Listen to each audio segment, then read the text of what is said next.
My dear nation, esteemed fellow members of Parliament, distinguished members of the press, ladies and gentlemen, I greet you all with my most heartfelt feelings, respect, and affection. Together with you, I respectfully greet each and every one of our 86 million citizens whose hearts and consciences are here with us at this very moment. Once again, through you, our members of Parliament, I send my greetings and love to all my companions who are devoted to the AK Party's passion for serving the nation and the country, to all of our more than 11.5 million members. After a 2-week break, we give endless thanks and praise to Almighty God for bringing our hearts together once again. I welcome our esteemed guests who have honored our group meeting with their presence and wish that the evaluations we will make from this podium will be beneficial for our country, our nation, our party, and our democracy. I thank each of you for your affection and your loyalty. I pray that God sustains our solidarity.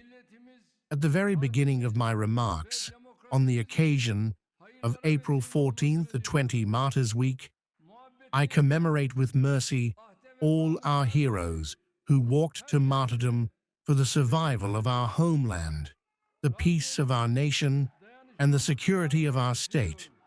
From the fight against terrorism to cross-border operations on different fronts. May God grant peace to their souls and make their resting places paradise. I also express my gratitude to our heroic veterans for their sacrifices and pray to God for them to have long, healthy, and prosperous lives. I extend my deepest respects to the esteemed families of our martyrs and once again affirm that our state will always stand by them. I would also like to share my sorrow over the incident that took place yesterday in a high school in the Siverek district of Şanlıurfa, which has deeply hurt all of us as a nation. Investigations into this regrettable and heinous incident have been initiated. 1 person has been detained, and 4 administrators have been suspended. The attack is being thoroughly investigated. Those who bear negligence or fault will certainly be held accountable. Of the 16 people injured in the attack, 7 have been discharged, and the treatment of 9 injured individuals is still ongoing. I wish a speedy recovery to our injured, and I extend my condolences and get well wishes to their families, the education community, and our brothers and sisters in Siverek.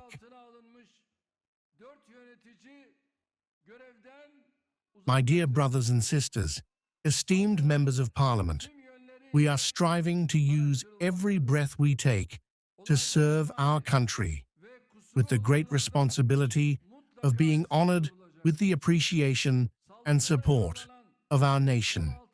From energy to defense industry, from transportation to family, from education to healthcare, we are implementing visionary projects that will illuminate our country's future in every field.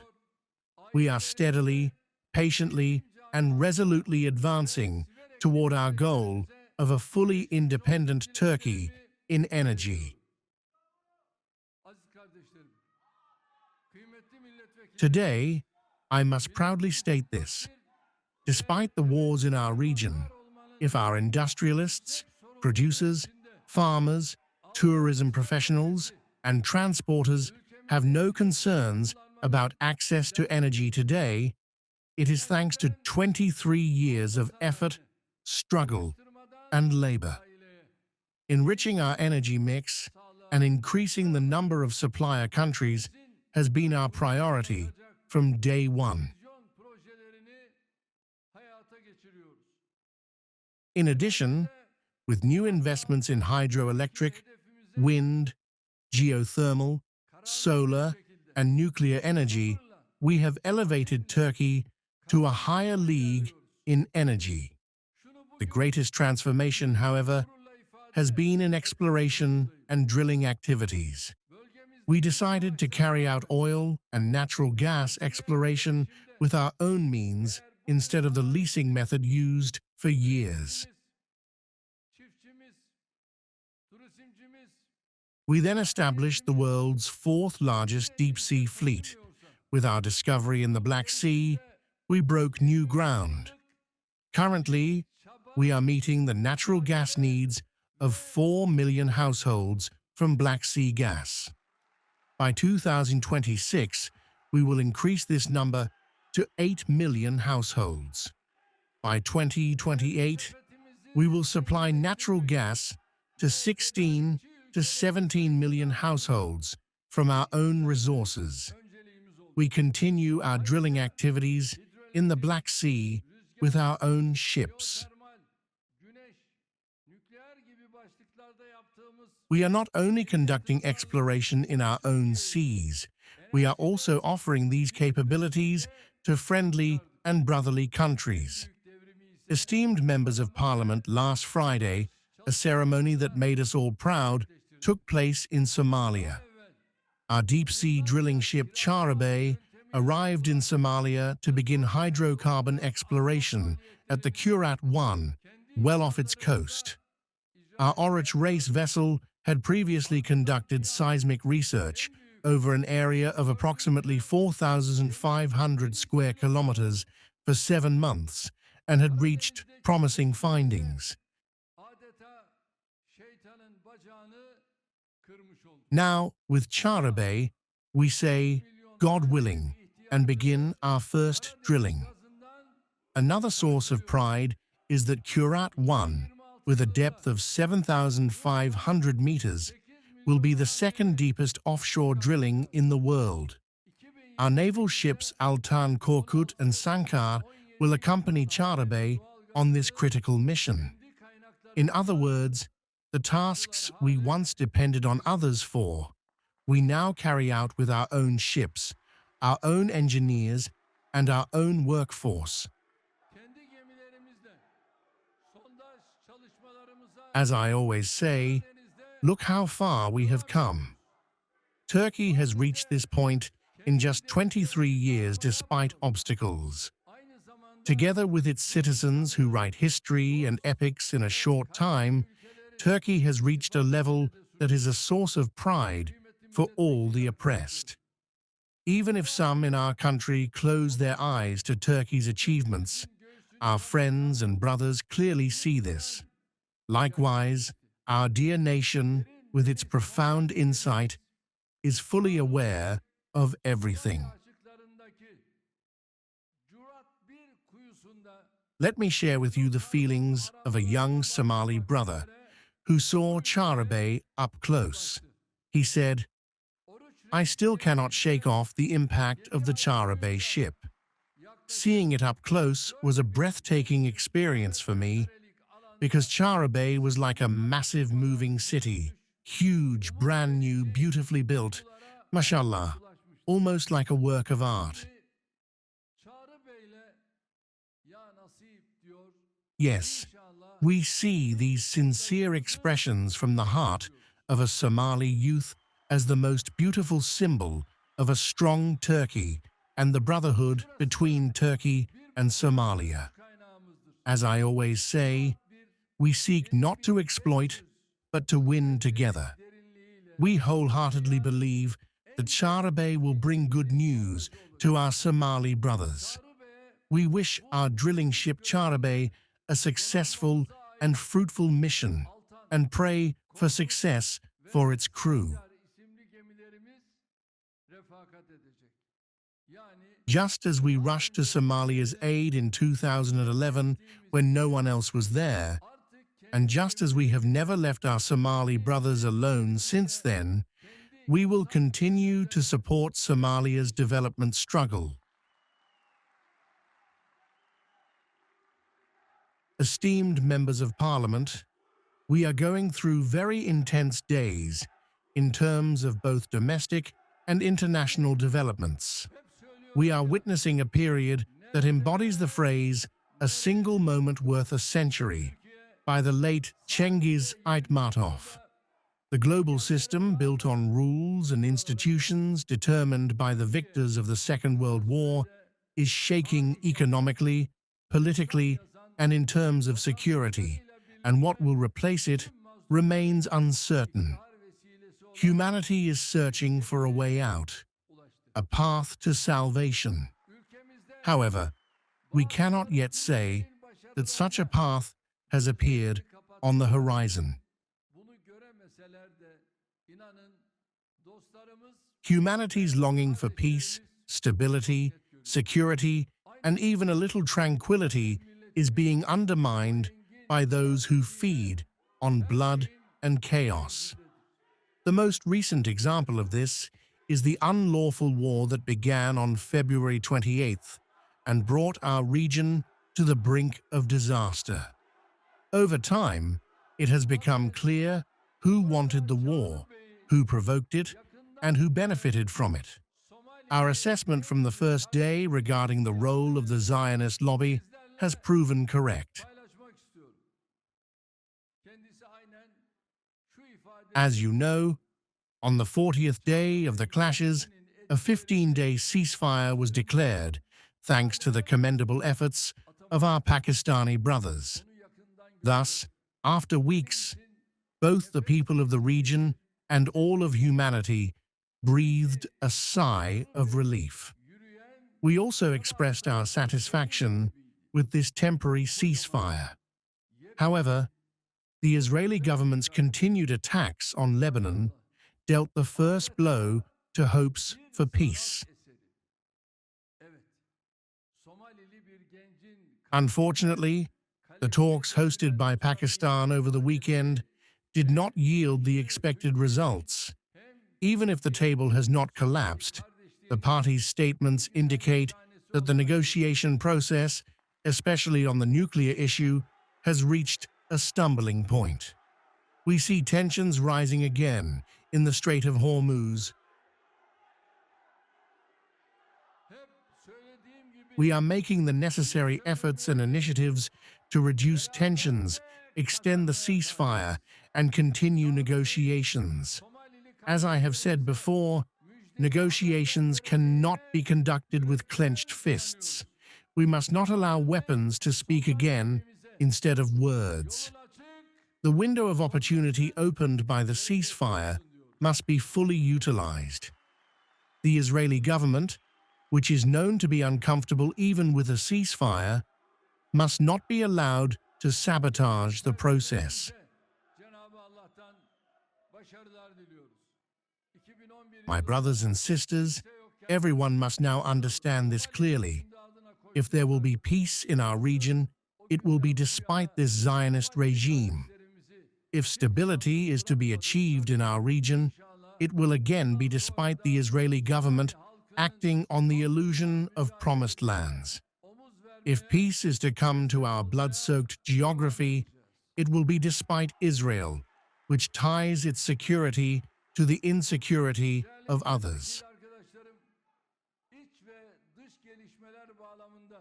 Because whenever even the smallest hope for peace emerges, Israel will try every way to sabotage it, as it has done many times before. As the front of humanity strives to extinguish the fire in our region, the network of massacres will carry more fuel to the flames. While doing so, they will continue to shamelessly target countries like Turkey and Spain that raise their voices for peace. Through their media and proxies, they will try to silence voices of conscience. But no matter what they do, they will not be able to silence brave hearts or chain those who stand for truth. From this podium, I wholeheartedly congratulate my dear friend, Spanish Prime Minister Sanchez, for his firm stance against the threats of Netanyahu, the butcher of Gaza. I also congratulate the people of Spain on behalf of my country and nation. Let everyone know this. We will not surrender to the language of hatred, hostility, tension, and conflict fueled by genocidal networks. With dignity, honor, and the courage we inherit from our history, we will continue to speak the truth even in the most difficult times. We will continue to call the oppressor an oppressor, the bandit a bandit, and the murderer a murderer. We will continue to be the voice of innocent children in Gaza. We will continue to listen to the cries of Palestinian mothers grieving their children. We will continue to defend the rights of our brothers whose lands are occupied in the West Bank. We will continue to pursue justice for the children killed in their sleep in Lebanon. We will continue to confront those who try to hide the truth with threats and oppression.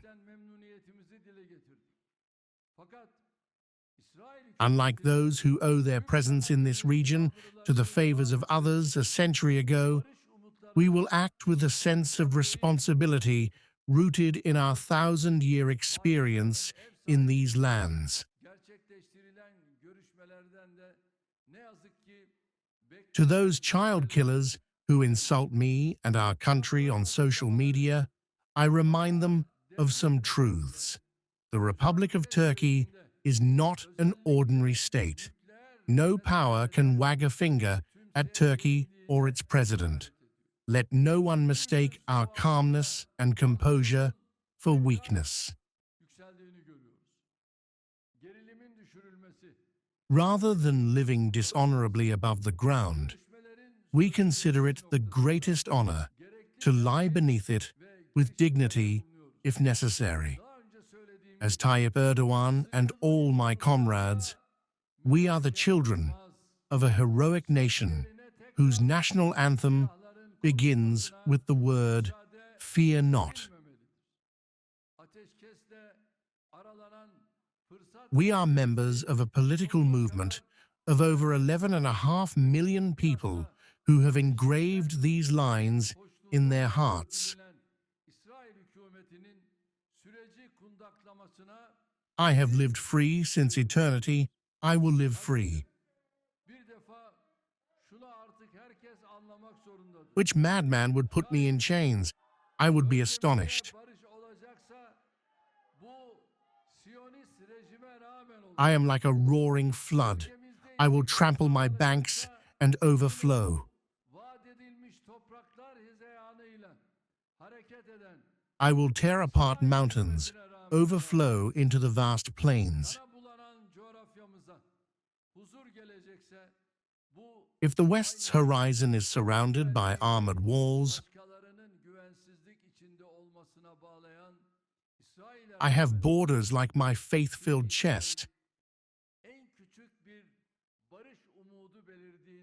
Fear not, how can such faith be drowned?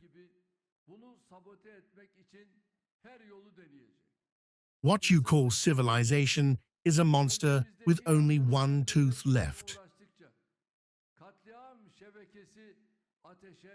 Even in times of impossibility, this nation has overcome barriers like a roaring flood. Those who think they can chain this nation must never forget that we have the strength, power, and determination to tear mountains apart when necessary. On this occasion, I thank all politicians, including our alliance partner, the leader of the Nationalist Movement Party, Mr. Devlet Bahçeli, who have shown a united stance against the insults directed at our country and our person. We find this collective stance extremely valuable. My dear brothers and sisters, despite all difficulties, we have not lost hope in the negotiation process between Iran and the United States. One truth is clear: in a meaningless war, everyone loses, while in a just peace, many benefit. We want everyone to approach the process with this perspective. There may be challenges, there may be complex issues that take time to resolve. But when we focus on the benefits of peace and act with a long-term perspective, many of these issues can be resolved. We believe that reason, common sense, and the will to resolve problems through dialogue and diplomacy will ultimately prevail. As Turkey, we will continue to work with all our means to ensure peace in every corner of our region, guided by the principle of peace at home, peace in the region, peace in the world. We are always ready to be the voice of peace. However, we must also acknowledge this reality. Unfortunately, Turkey does not have an opposition party that aligns with this vision.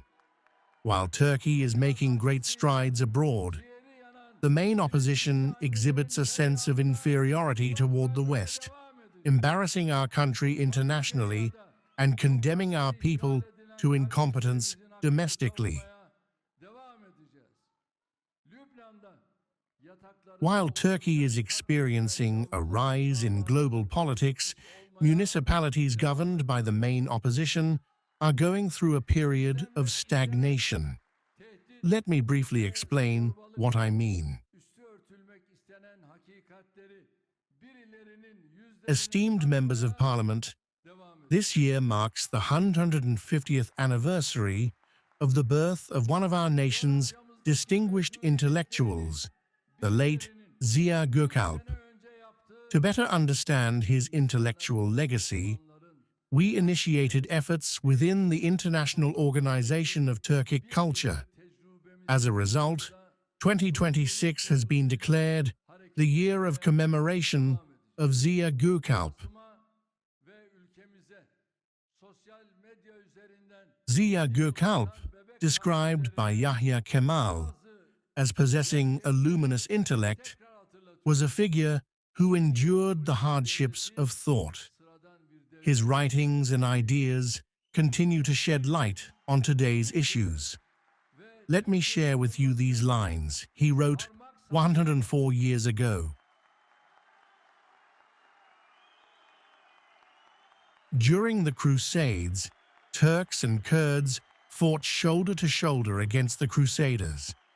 As a result of 1,000 years of shared religion, history, and geography, they have united both materially and spiritually. Today, they face common enemies and threats. They can only overcome these threats with a shared determination. These words remain just as relevant today. The enemies of Turks, Kurds, and Arabs are the same. The threats we face are common. Looking at the games and traps set in our region, this is very clear. Our strongest line of resistance in this period has been our terror-free Turkey process, now in its 18th month. The strategic importance of this process is becoming more evident every day. Those who do not want Turkey to rid itself of 40 years of terrorism are now openly showing their discomfort. We will not fall into these traps. As the People's Alliance, we will not darken the bright future of our country and region. With God's permission, we will continue to move forward decisively. There is no problem that cannot be solved as long as we act within legitimate and reasonable grounds, guided by our thousand-year brotherhood. However, we also cannot afford to waste our energy or our nation's time on meaningless agendas. I greet you all once again with my heartfelt feelings and hope to meet you at the Antalya Diplomacy Forum this weekend. Stay well. Zincir vuracağını zanneden gafiller, gerektiğinde dağları yırtacak kudret, kuvvet ve kararlılığa sahip olduğumuzu hiçbir zaman unutmasınlar.